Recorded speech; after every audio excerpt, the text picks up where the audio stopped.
Welcome back. I'm so glad we're together again, reading chapters 7 and 8 of The Last Battle. And we certainly had some exciting adventures in the last one, didn't we? Where Jill and Eustace have come through and have rescued Tyrion, and they have rescued the unicorn Jewel, and Jill, with great bravery, went to the stable and rescued Puzzle. So now they hear drums in the distance and they see dwarfs coming toward them. But they're hoping that this is going to be the end of things when the dwarfs see that Puzzle, dressed in a lion skin, is not really Aslan at all. Let's hear how it goes, shall we? All right, chapter 7, mainly about the dwarfs. The two Calormene soldiers at the head of the column, seeing what they took for a Tarkhan or a great lord with 2 armed pages, came to a halt and raised their spears in salute. "Oh, my masters," said one of them, "we lead these mannikins to Kellerman to work in the mines of the Tisrock. May he live forever." "By the great god Tash, they are very obedient," said Tyrion. Suddenly he turned to the dwarves themselves.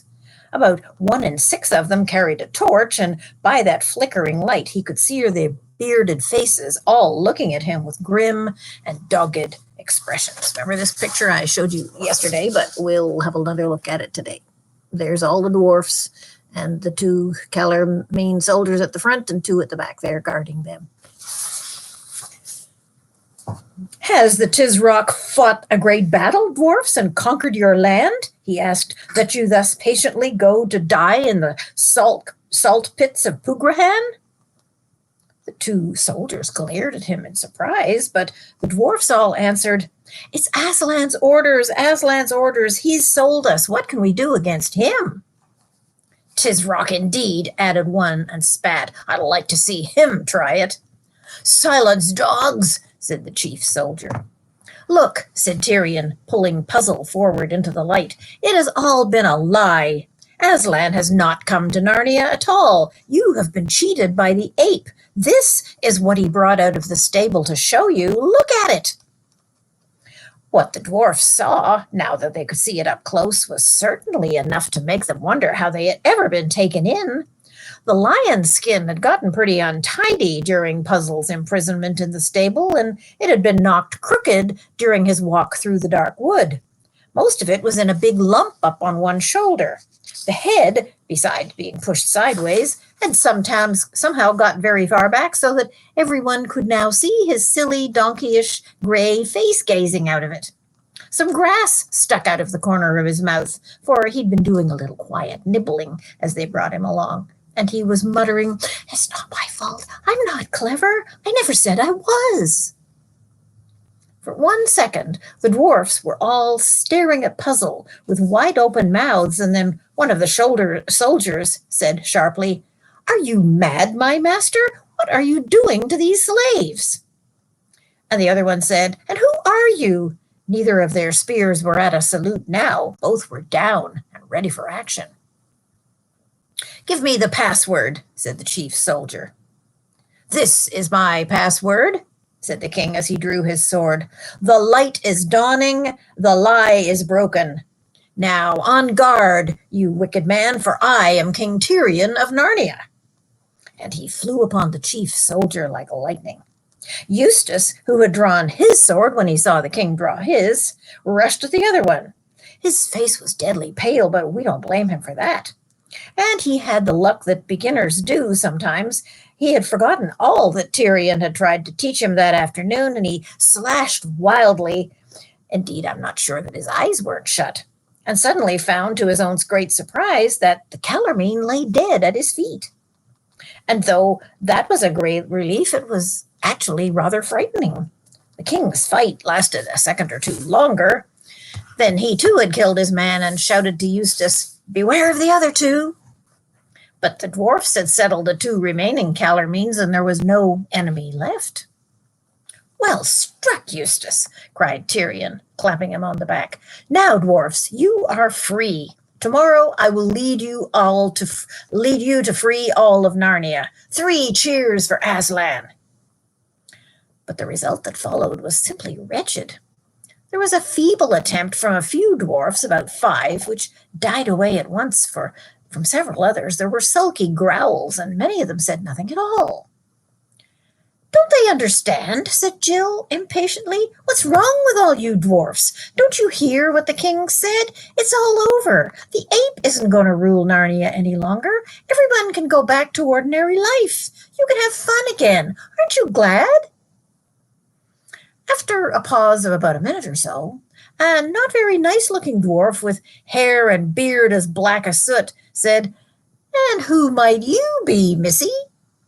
"I'm Jill," she said, "the same Jill who rescued King Rilian from the enchantment, and this is Eustace who did it too, and we have come back from another world of hundreds of years. Aslan sent us." The dwarfs all looked at one another with grins, sneery grins, and not very merry ones. "Well," said the black dwarf, whose name was Griffle, "I don't know how much you all chaps feel, but I feel I've heard about as much about Aslan as I want to for the rest of my life." That's right, growled the other dwarfs. "It's all a fake, a bloomin' fake." "What do you mean?" said Tyrion. He had not been pale when he was fighting, but he was pale now. He had thought this was going to be a beautiful moment, but it was turning out to be more like a bad dream. "You must think we're bloomin' soft in the head, that you must," said Griffle. "We've been taken in once, and now you expect us to be taken in again. We've no more use for stories about Aslan. See, look at him, an old donkey with long ears." "By heaven, you make me mad," said Tyrion. "Which one of us said that he was Aslan? It was the ape's imitation of Aslan. Can't you understand that?" "And you've got a better imitation, I suppose," said Griffle. "No, thanks. We've been fooled once, and we're not going to be fooled again." "I have not," said Tyrion angrily. "I serve the real Aslan." "Well, where is he? Who is he? Show him to us," said several dwarfs. "Do you think I keep him in my wallet, you fools?" said Tyrion. "Who am I that I could make Aslan appear at my bidding? He is not a tame lion." But the moment those words were out of his mouth, he realized that he had made a false move. The dwarfs at once began repeating, "Not a tame lion, not a tame lion," in a jeering sing-song. "That's what the other lot kept telling us," they said. "Do you mean that you don't believe in the real Aslan?" said Jill. "But I've seen him, and he has sent us here out of 2 different worlds, 2 different times." "Ha," said Griffle, "so you say. They've taught you your stuff all right. You're saying your lessons, aren't you?" "You churl," said Tyrion. "Will you call the lady a liar to her very face?" "You keep a civil tongue in your head, mister," said the dwarf. "I don't think we want any more kings, even if you are Tyrion, which you don't look like to me, no more than we want any Aslans. We are not going to tip our hats to nobody from now on. See, we're going to look after ourselves." "That's right," said the other dwarfs. We're on our own now. No more Aslan, no more kings, no more silly stories about other worlds. The dwarfs are for the dwarfs." And they began to fall into their places and to get ready to march back to wherever they came from. "Little beasts," said Eustace. "Aren't you even going to say thank you for being saved from the salt mines?" "Oh, we know all about that," said Griffle over his shoulder. "You wanted to make use of us too. That's why you rescued us. You're playing some game of your own. Come on, you chaps." And the dwarfs struck up a queer little marching song which goes with the drum beat, and off they tramped into the darkness. Tyrion and his friends stared after them. Then he said the single word, "Come," and they continued on their journey. They were a silent party. Puzzle felt himself to be still in disgrace, and so he really didn't understand what had happened. Jill, besides being disgusted with the dwarfs, was very impressed with Eustace's victory over the Calormene and felt almost shy. As for Eustace, his heart was still pounding. Tyrion and Jewel walked sadly together in the rear. The king had his arm on the unicorn's shoulder, and sometimes the unicorn nuzzled the king's cheek with his soft nose. They didn't try to comfort each other with words. It wasn't very easy to think of anything that would be comforting. Tyrion never dreamed that one of the results of the apes setting up a false Aslan would be to stop people believing in the real one. He had felt sure that the dwarfs would rally to his side the moment he showed them how they had been deceived. And then the next night he would have led them to Stable Hill and shown Puzzle to all the creatures, and everyone would have turned against the ape, and perhaps after a scuffle with the Calormenes, the whole thing would have been over. But now, it seemed, he could count on nothing. How many other Narnians might turn out to be the same as the dwarfs? "Someone's coming after us, I think," said Puzzle suddenly. They stopped and listened. Sure enough, there was a thump, thump of small feet behind them. They stopped and listened, and "Who goes there?" shouted the king. "Only me, sire," said a voice. Me, Puggin the dwarf. I just managed to get away from the others. I'm on your side, sire, and on Aslan's. If you could put a dwarfish sword in my fist, I would gladly strike a blow on the right side before all is done." Everyone, here's a picture of Puggin the dwarf down here. Everyone crowded around him and welcomed him and praised him and slapped him on the back. Of course, one single dwarf couldn't make a very big difference, but it was somehow cheering to have even one. The whole party brightened up, but Jill and Eustace didn't stay bright for very long, for they were now yawning their heads off and too tired of thinking of anything but bed. It was the coldest hour of the night, just before dawn, when they got back to the tower. If there had been a meal ready for them, they would have been glad enough to eat it, but the bother and delay of getting one was not to be thought of. They drank from a stream, splashed their faces, and tumbled into their bunks, except for Puzzle and Jewel, who said they would be more comfortable outside. And perhaps this is just as well, for a unicorn and a fat, full-grown donkey inside always make a room feel rather crowded. Narnian dwarfs, though less than 4 feet high, are, for their size, about the toughest and strongest creatures there are, so that Puggin, in spite of a heavy day and a long night, woke fully refreshed before any of the others, and he at once took Jill's bow and went out and shot a couple of wood pigeons. Then he sat plucking them on the doorstep, chatting to Jewel and Puzzle. Puzzle looked and felt a good deal better this morning. Jewel, being a unicorn and therefore one of the noblest and most delicate of beasts, had been very kind to him, talking to him about the sort of things they could both understand, like grass and sugar and the care of one's hoofs. When Jill and Eustace came out of the tower, yawning and rubbing their eyes at almost 10:30, the dwarf showed them where they could gather plenty of a Narnian weed called wild fresney, which looks rather like sorrel but tastes a good deal better when cooked. It needs a little butter and salt and pepper to make it perfect, but they didn't have those. So, what with one thing and another, they had the makings of a capital stew for their breakfast or dinner, whichever you choose to call it. Tyrion went a little further off into the woods and with an axe and brought back some branches for fuel.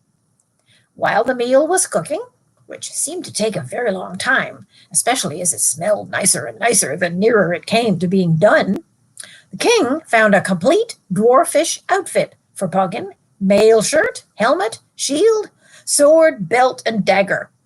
Then he inspected Eustace's sword and found that Eustace had put it back in its sheath all messy from killing the Calormene. He was scolded for that and told to clean and polish it. All this while, Jill went to and fro, sometimes stirring the pot, sometimes looking enviously at the donkey and the unicorn who were contentedly grazing. How many times that morning she wished that she could eat grass. But when the meal came, everyone felt that it had been worth waiting for, and there were second helpings all around. When everyone had eaten as much as he could, the 3 humans and the dwarfs came and sat on the doorstep. The 4-footed ones lay down facing them, and the dwarf, with permission from Jill and Tyrion, lit his pipe, and the king said, "Now, friend Puggin, you have more news of the enemy than we do. Tell us what you know, and first, what tale did they tell of my escape?" A cunning tale, sire, a cunning tale as ever has been devised, said Poggin. It was the cat, Ginger, who told it, and most likely made it up, too. The Ginger, she's a sly boots if ever their cat was, said that he was walking past the tree to which those villains bound your majesty, and he said that you were howling and swearing and cursing Aslan, a language I wouldn't care to repeat, were the words he used, looking ever so prim and proper, you know, the way a cat can when it pleases. And then, says Ginger, Aslan himself suddenly appeared in a flash of lightning and swallowed your majesty up in one mouthful. All of the beasts trembled at this story, and some fainted right away. And of course the ape followed it up. There, he says, see what Aslan does to those who don't respect him. Let that be a warning to you. And the poor creatures wailed and whined, and they said, oh, it will, it will. So, in the upshot, your majesty's escape has not set them thinking whether you still have loyal friends to aid you. It only made them more afraid and more obedient to the ape. What a devilish policy, said Tyrion. This Ginger, then, is one of the ape's councils? Well, it's more a question now, sire, is if the ape is in his councils, replied the dwarf. The ape has taken to drinking, you see. My belief is, excuse me, my belief is that the plot now is being carried out by Ginger, or Rishta, that's the Calormene captain. I think some words that Ginger has been scattering around about the dwarfs are chiefly to blame. Excuse me, I'm sorry. Are chiefly to blame for the bad return they made to you, and I'll tell you why. One of those dreadful midnight meetings had just broken up the night before last, and I had gone a bit out of the way home when I found that I'd left my pipe behind. It was a real good one, too, an old favorite, so I went back to look for it. But when I got back to the place where I'd been sitting, it was as pitch as black then, I heard a cat's voice saying, meow, and a Calormene voice saying, here, here, come softly. So I stood as still as if I were frozen. And those two were Ginger and Rishta Tarkan, as they call him. Noble Tarkan, said the cat in that silky voice of his, I just want to know what exactly we both meant today about Aslan being no more than Tash. Doubtless, most sagacious of cats, said the other, you have perceived my meaning. You mean, said Ginger, that there's really no such person as either of them? All who are enlightened know that, said the Tarkan. Then we can understand each other, purred the cat. Do you, like me, grow a little weary of the ape? A stupid, greedy brute, said the other, but we must use him for the present. Thou and I must provide for all things in secret and make the ape do our will. And it would be better, wouldn't it, said Ginger, to let some of the more enlightened Narnians into our councils, one by one, as we find them suitable? For the beasts who really believe in Aslan may turn at any moment, and will if the ape's folly betrays his secret, but those who care neither for Tash or Aslan have only an eye to their own profit and such reward as the Tisroc may give him when Narnia is a Calormene province. They will be firm. Excellent cat, said the captain, but choose which ones carefully. While the dwarf had been speaking, the day seemed to have changed. It had been sunny when they sat down. Now Puzzle shivered, and Jewel shifted his head uneasily, and Jill looked up. It's clouding over, she said. And it's so cold, said Puzzle. Cold enough, by the lion, said Tyrion, blowing on his hands. And what a foul smell is that? Whew, said Eustace. It stinks. It's like something dead. Is there a dead bird around here somewhere? And why didn't we notice it before? With a great upheaval, Jewel scrambled to his feet and pointed with his horn. Look, he said, look, look, look, look. Then all six of them saw, and over their faces, there came an expression of uttermost dismay. End of chapter 7. What could it have been that smelled so terrible and turned the weather so cold and horrified the people so much? What do you think? I've got my ideas, but let's see if we can find out in chapter 8 what news the eagle brought. In the shadow of the trees, on the far side of the clearing, something was moving. It was gliding very slowly northward. At first glance, you might have mistaken it for smoke, for it was gray and you could see right through it. But the deathly smell was not the smell of smoke. Also, this thing kept its shape instead of billowing and curling as smoke would have done. It was roughly the shape of a man, but it had the head of a bird. Some bird of prey with a cruel, curved beak. It had 4 arms which it held high above its head. I'm going to show you a picture of it. I bet you can guess who this is. What do you think? I think so too.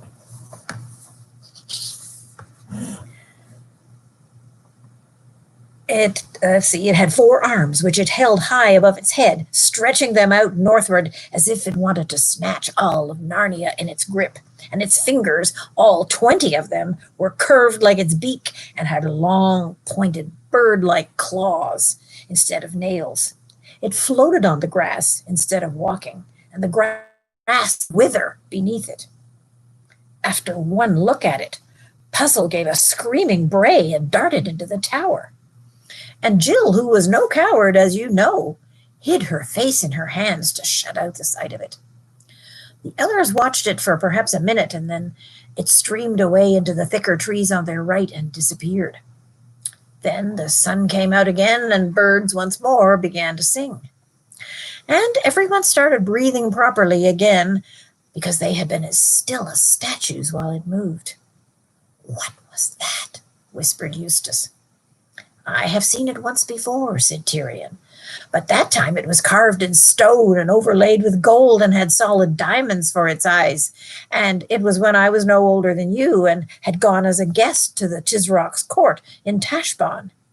He took me into the great temple of Tash, and there I saw it, carved above the altar." "Then that thing was Tash?" said Eustace. But instead of answering him, Tyrion slipped his arm behind Jill's shoulders and said, "How is it with you, my lady?" All right," said Jill, taking her hands away from her pale face and trying to smile. "I'm all right, but it did make me feel a little sick for a moment." "It seems then," said the unicorn, "that there is a real Tash after all." "Yes," said the dwarf, "and this fool of an ape who didn't believe in Tash will get more than he bargained for. He called for Tash, and Tash has come." Where has it? Where has that thing gone to?" said Jill. "North, into the heart of Narnia," said Tyrion. "It has come to dwell among us. They have called it, and it has come." "Ho, ho," chuckled the dwarf, rubbing his hairy hands together. "That'll be a surprise for the ape. People shouldn't call for demons unless they really mean what they say." "Who knows if Tash will be visible to the ape?" said Jewel. "Where did Puzzle go?" said Eustace. "Puzzle!"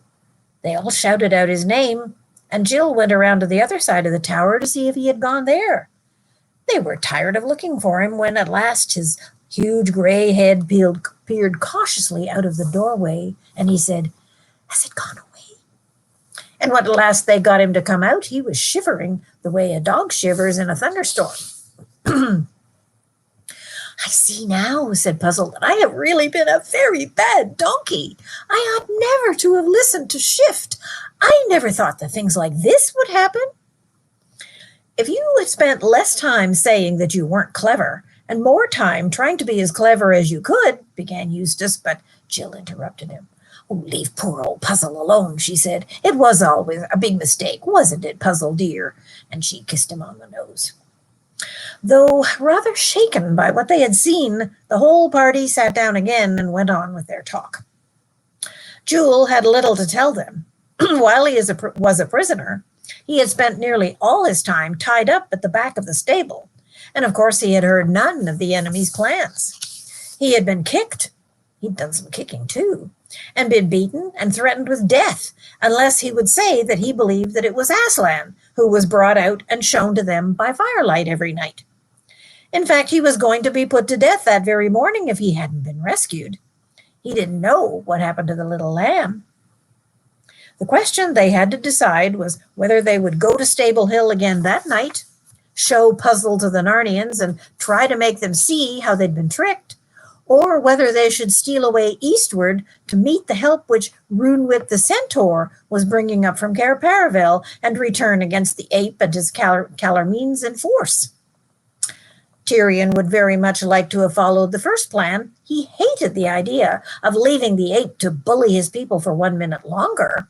But on the other hand, the way the dwarfs behaved last night was a warning. Apparently, one couldn't be sure how the people would take it, even if he showed them Puzzle. And there were the Calormene soldiers to be reckoned with. Poggin thought there were about 30 of them. Tyrion felt sure that if all the Narnians rallied to his side, he and Jewel and the children and Poggin, Puzzle didn't count for much, would have a good chance of beating them. But what if only half the Narnians, including all the dwarfs, just sat there and looked on? Or even fought against him? The risk was just too great. And there was, too, the cloudy shape of Tash. What might it do? And then, as Poggin pointed out, there was no harm in leaving the ape to deal with his own difficulties for a day or two. He would have no Puzzle to bring out or show. It wasn't easy to see what story he or Ginger could make up to explain that. If the beasts asked night after night to see Aslan and no Aslan came out, surely even the simple of them would get suspicious. In the end, they all agreed that the best thing was to go off and try to meet Runewit. As soon as they had decided this, it was wonderful how much more cheerful they became. I don't honestly think this was because any of them was afraid of a fight, except for Jill and Eustace, but I dare say that each of them, deep down inside, was very glad not to go any nearer to that horrible bird-headed thing which, visible or invisible, was now probably haunting Stable Hill. One always feels better when one's made up one's mind. Tyrion said they'd better remove their disguises. They didn't want to be taken for Calormenes now, and perhaps attacked by loyal Narnians they might meet. The dwarf made up a horrid-looking mess of ashes from the hearth and grease out of a jar of grease, which was kept for rubbing on swords and spearheads, and then they took off their Calormene armor and went down to the stream. The nasty mixture of ashes and grease made a lather like a soft soap, and Tyrion and the two children knelt beside the water and scrubbed the backs of their necks, puffing and blowing as they splashed the lather off. Then they went back to the tower with red, shiny faces, looking like people who have been given an extra good wash before a party. They rearmed themselves in true Narnian style, with straight swords and three-cornered shields. "That's better," said Tyrion. "I feel like a real man again." Puzzle begged very hard to have that lion skin taken off him. He said it was too hot, and the way it was all grunched up on his back was uncomfortable, and besides, it made him look so silly. But they told him he would have to wear it a bit longer, for they still wanted to show him in that getup to the other beasts, even though they were now going to meet Runewit first. What was left of the pigeon meat and the rabbit meat was not worth taking away, but they did bring some biscuits. Then Tyrion locked the door of the tower, and that was the end of their stay there. It was a little after 2 p.m. when they set out, and it was the really first warm day of that spring. The young leaves seemed much further out than yesterday. The snowdrops were finished, but they did see several primroses. The sunlight slanted through the trees, birds sang, and always, though usually out of sight, there was the noise of running water. It was hard to think of horrible things like Tash. The children felt, this is really Narnia at last. And even Tyrion's heart grew lighter as he walked ahead of them, humming an old Narnian marching song, which had the chorus, "Ho, rumble, rumble, rumble drum belabored." And after the king came Eustace and Poggin the dwarf. Hawken was telling Eustace the names of all the Narnian trees and birds and plants which he didn't know already. And sometimes Eustace would tell him about English ones. And then came Puzzle, and after him came Jill and Jewel, walking very close together. Jill, as you might say, had fallen quite in love with the unicorn. She thought, and she wasn't far wrong, that he was the most shiny, delightful, graceful animal she had ever met, and he was so gentle and soft of speech that if you hadn't known, you would hardly have believed how fierce and terrible he could be in battle. "Oh, this is nice," said Jill, "just walking along like this. I wish there could be more of this sort of adventure. It's a pity there's always so much happening in Narnia." But the unicorn explained that she was really quite mistaken. He said that the sons of Adam and the daughters of Eve were brought out of their strange world into Narnia only at times when Narnia was stirred and upset, and she mustn't think that it was always like that. In between their visits, there were hundreds and even thousands of years where peaceful king reigned after peaceful king till you could hardly remember their names or count their numbers, and there was really hardly anything to put in the history books. And he went on to talk of old queens and heroes whom she had never heard of. He spoke of Swan White, the queen, who lived before the days of the White Witch, and the Great Winter, who was so beautiful that when she looked into any forest pool, the reflection of her face shone out of the water like a star by night for a year and a day afterward. He spoke of Moonwood the hare, who had such ears that he could sit by Cauldron Pool under the thunder of the great waterfall and hear what men were whispering in Cair Paravel. He told how King Gale, who was 9th in descendant from Frank the first of all the kings.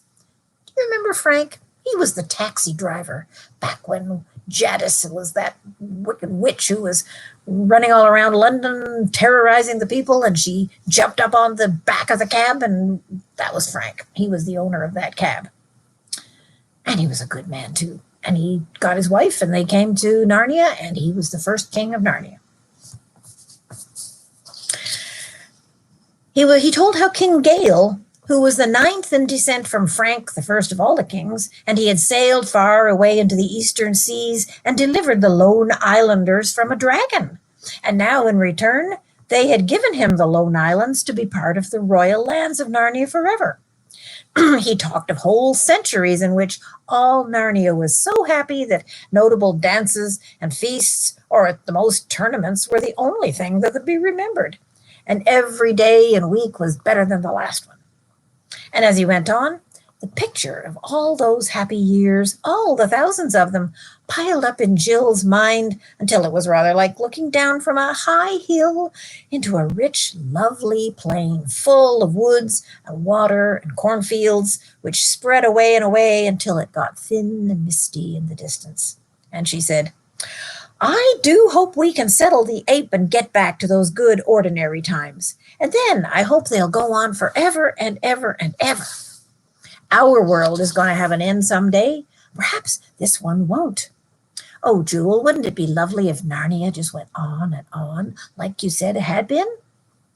"No, sister," answered Jewel. "All worlds draw to an end except Aslan's own country." "Well, at least," said Jill, "I hope the end of this one is millions and millions of years away. Hello, what are we stopping for?" The king and Eustace and the dwarf were all staring up at the sky. Jill shuddered, remembering what horrors they had already seen, but it was nothing of the sort this time. It was small, and it looked black against the blue. "I dare swear," said the unicorn, "from its flight it's a talking bird."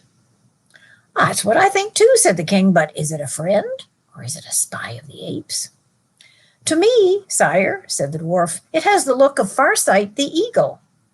"Should we hide under a tree?" said Eustace. "Oh, no," said Tirian, "but stand still as a rock. He would see us for certain if we moved." "Look, he has seen us already. He's coming down in wide circles." "Get your arrow on the string, lady," said Tirian to Jill, "but by no means shoot him until I bid you. He may be a friend." If one had known what was going to happen next, it would have been a treat to watch the grace and ease with which the great bird glided down. He landed on a rocky crag, a few feet from Tyrion, bowed his crested head, and said in his strange eagle voice, "Hail, King!" "Hail, Farsight," said Tyrion, "and since you call me king, I well believe that you are not a follower of the ape and his false Aslan, and I'm glad that you have come." Here's a picture of the eagle, and you can see poor old Puzzle in his rumpled up lion suit there, and the other people. "Sire," said Eagle, "when you have heard my news, you will be sorrier at my coming than the greatest woe that has ever befallen you." Tyrion's heart seemed to stop beating at those words, but he set his teeth and said, "Go ahead and tell me." "Two sights I have seen," said Farsight. "One was Cair Paravel filled with dead Narnians and living Calormenes. The Tisrock's banner was flying from your royal battlements, and your subjects were running away from the city this way and that into the woods. Cair Paravel was captured from the sea. 20 ships of the Calormenes put in there in the dark of night before last night." No one could speak. "And the other sight, 5 leagues nearer than Cair Paravel, was Runewit the centaur lying dead with a Calormene arrow in his side. I was with him in his last hour, and he gave me this message to your majesty, to remember that all worlds draw to an end, and that a noble death is a treasure which no one is too poor to buy." "So," said the king, "Narnia is no more." And that is the end of chapter 8. Whoa, can things get any worse? Here's Tash. How did this happen? We have Tash in Narnia, Cair Paravel captured by the Calormenes, Runewit is dead. Oh, is Satan going to triumph? Is Aslan going to return and put everything to right? It doesn't look too promising yet, but we have hope, don't we? We have hope that Aslan, Jesus, is not going to allow Satan, evil, to take over this world. Although sometimes when we look around, especially in these days, we might think that evil is triumphing and that there's no good anywhere to be found. We have to read our Bibles, pray and pray and pray that Jesus will help us. If it would be his will, it would be wonderful if he will just come back, wouldn't it? That would be the best of all. But maybe it's not his time yet. But we could pray for him to help us to do the right thing, even when everybody around us seems to be doing evil things. That's my prayer for you, is that you'll stand fast, that you'll know what your Bible says, that you won't be deceived by any false teachers, any ape-type people in your life, or Tash won't scare you, the devil won't scare you. He's real, but he's not as strong as Jesus. Oh, no, he's not. All right. Come back tomorrow. We've got to find out what happens next, don't we? Bye for now, though. Good night.